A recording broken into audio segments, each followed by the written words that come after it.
Assalamualaikum warahmatullahi wabarakatuh. Apa kabar anak-anakku sekalian? Semoga semua tetap sehat ya di saat musim COVID-19 ini. Kemarin malam Pak Guru sempat mengirim lewat WhatsApp mengenai sebuah berita. Mungkin ada yang sempat kemarin membuka, ya mungkin ada yang bisa menceritakan apa isi beritanya. Ya, kira-kira seperti itu ya. Tadi sudah disebutkan sama Ali bahwa sana dikisahkan bahwa seorang ibu rumah tangga yang rumahnya habis terbakar karena kelalaiannya. Jadi dia itu ketika menyetrika baju, anaknya menangis dan sempat ditinggalkan. Sehingga apa yang terjadi? Akhirnya terjadilah musibah kebakaran yang habis menghanguskan seluruh isi rumahnya. Nah, ini kira-kira, dan harapannya kita tidak ingin ini terjadi pada diri kita. Oleh karena itu perlu bagi anak-anakku sekalian untuk memahami sebenarnya manfaat dari ilmu pengetahuan ini, agar kita tidak terjebak atau menemukan musibah seperti yang dialami oleh ibu tadi. Nah, jadi seperti itu. Baiklah anak-anakku sekalian, jadi pada pagi hari ini tentunya kisah tadi ada kaitannya dengan pelajaran kita. Nah, jadi pada pagi hari ini kita akan mempelajari tentang perpindahan kalor secara konduksi. Nah, namun sebelumnya Pak Guru ingin menyampaikan tujuan pembelajaran kita. Yang pertama adalah kita ingin menganalisis besaran-besaran fisis pada perpindahan kalor secara konduksi. Dan yang kedua, nanti kita akan mencoba melakukan eksperimen di laboratorium terkait dengan besaran-besaran fisis ini dan bagaimana pengaruhnya terhadap laju hantaran kalor. Nah, jadi nanti Pak Guru akan sudah mempersiapkan bagi kalian lembar kerja siswa sekaligus alat dan bahan yang akan digunakan untuk melakukan percobaan. Diharapkan nanti kalian berdiskusi bersama teman-teman kelompok kalian sehingga kalian bisa menemukan jawaban dari permasalahan yang kalian hadapi.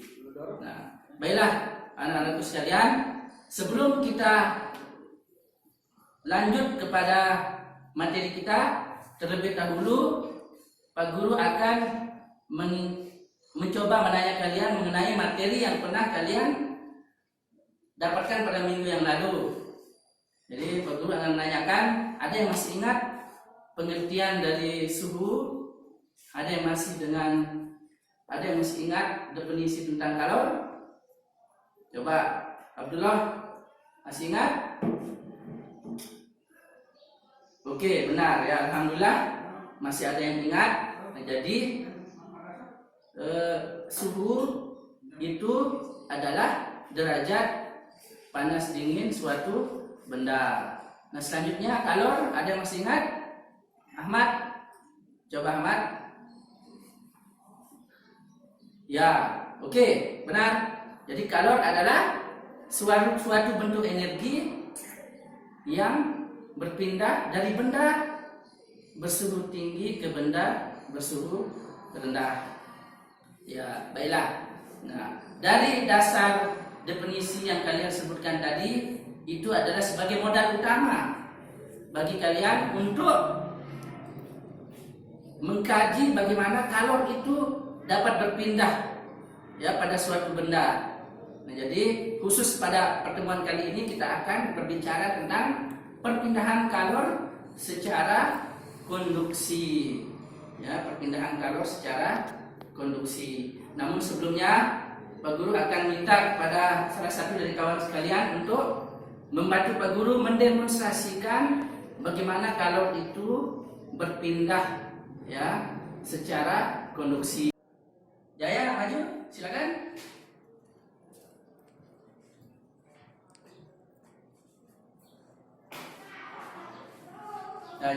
perhatikan semua. Ini teman kalian Jaya akan membantu Pak Guru untuk mendemonstrasikan perpindahan kalor secara konduksi. Nah, jadi ini kebetulan ada air minum baru saja keluar dari kulkas. Nah, jadi kita akan sama-sama meminta kepada Jaya untuk memegangnya.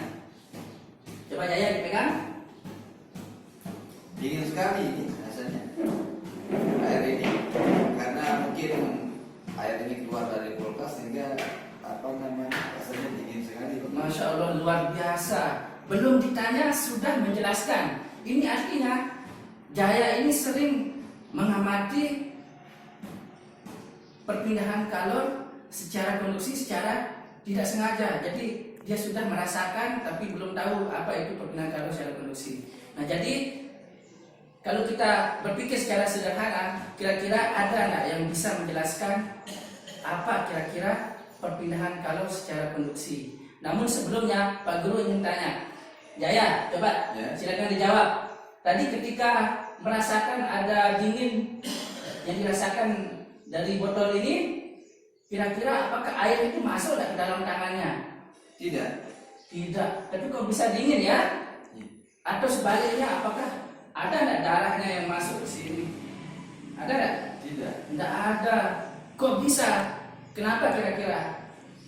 Nah, karena seperti tadi, karena kalor itu berpindah dari suhu tinggi ke suhu rendah. Sebagaimana air itu mengalir dari tempat tinggi ke tempat yang rendah. Nah, jadi seperti itu. Jadi bisa dipastikan di sini tubuhnya Jaya ini dia suhunya panas. Ya mungkin kalau tubuh manusia itu suhunya 35 atau 36 derajat Celcius. Nah, sedangkan air yang dingin ini suhunya tentu lebih rendah dari suhu tubuhnya Jaya, sehingga kalor itu bisa berpindah ya dari tubuhnya Jaya kepada air ini. Nah, oleh karena itu sekarang Pak Guru minta kepada kalian untuk mendefinisikan apa itu perpindahan kalor secara konduksi. Silakan Pak Guru kasih waktu 1 menit. Silakan. Definisinya tidak jauh-jauh dari demonstrasi ini. Silakan. Ayo, yang belum angkat tangan, silakan. Umar, bagaimana Pak? Mahaya Umar, ayo. Yang lain? Abdullah, Abdullah angkat tangan, silakan.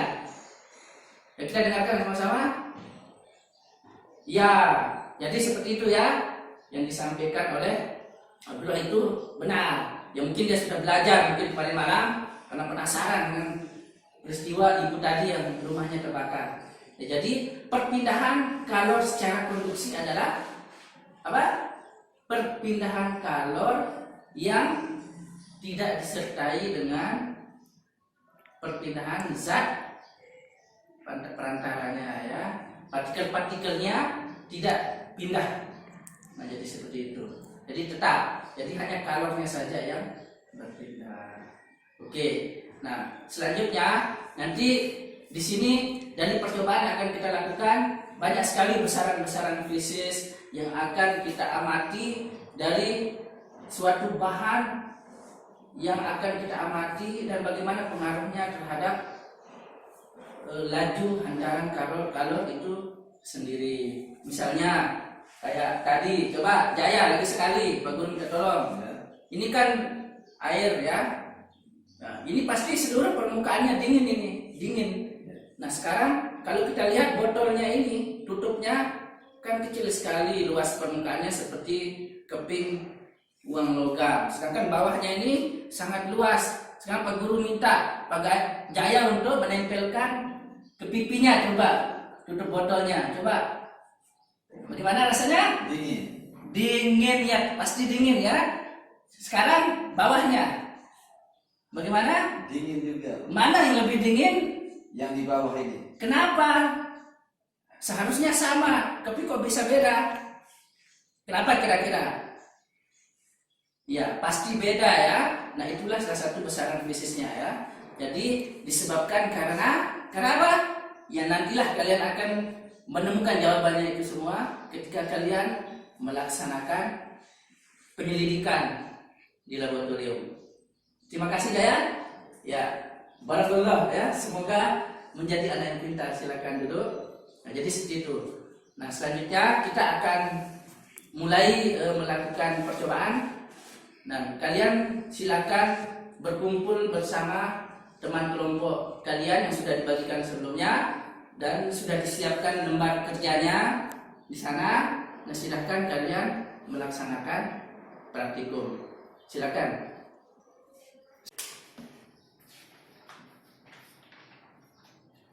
Oke, silakan.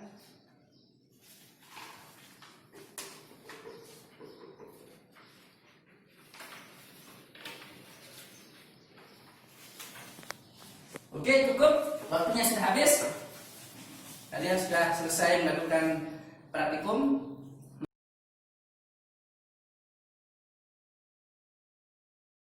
Jadi kesimpulannya adalah apa? Jadi laju perpindahan kalor atau Q per T, ya T itu adalah waktu.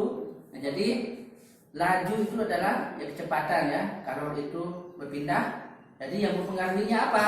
Yang pertama adalah tergantung jenis bahannya ya, tergantung jenis bahannya. Misalnya seperti tadi yang kita kenal dengan koefisien konduktivitas ya, konduktivitas. Nah, jadi misalnya bahannya tadi ada yang terbuat dari kayu, ada aluminium, ada dari besi. Nah, jadi jika ketiga-tiganya dipanaskan bersamaan, maka kalornya akan merambat ya, ada yang lebih cepat, ada yang lebih lambat. Terus yang kedua, simpulannya apa? Semakin luas permukaan ya yang bersentuhan misalnya, maka semakin banyak yang akan Berpindah. kalor yang akan dipindahkan. Sebagaimana keran air ya, semakin besar kerannya, ya, keran ya tentunya air semakin banyak keluar kan, potensinya kalau airnya besar ya. Atau kalau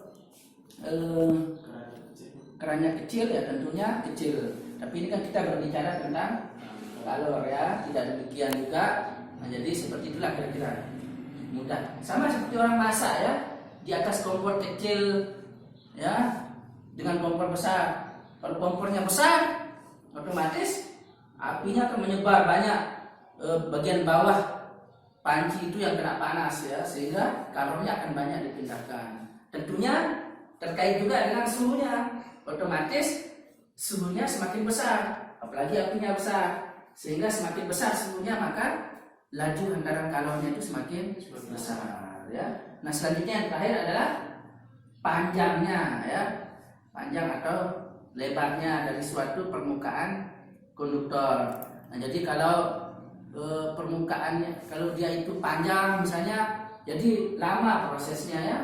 Jadi kalau mau masak air dengan panci besar lama mendidihnya ya, seperti itu. Tapi kalau menggunakan misalnya airnya hanya 1 liter pakai panci seperti drum, otomatis lama mendidihnya karena habis waktunya untuk memanaskan drum itu dulu. Tapi kalau 1 liter kita gunakan panci yang kecil kan, tentu akan cepat mendidih. Nah, jadi seperti itu kira-kira kesimpulannya. Nah, selanjutnya rumus matematisnya bisa kalian lihat di LKS sudah ada. Nah, di sana ada tugas yang harus kalian kumpulkan pada pertemuan berikutnya sebagai nilai kalian. Oke? Ada pertanyaan? Sudah habis? Habis ya, alhamdulillah sudah paham semua ya, pintar-pintar semua. Sekian dari Pak Guru. Sekarang sudah waktunya istirahat. Assalamualaikum warahmatullahi wabarakatuh. Waalaikumsalam.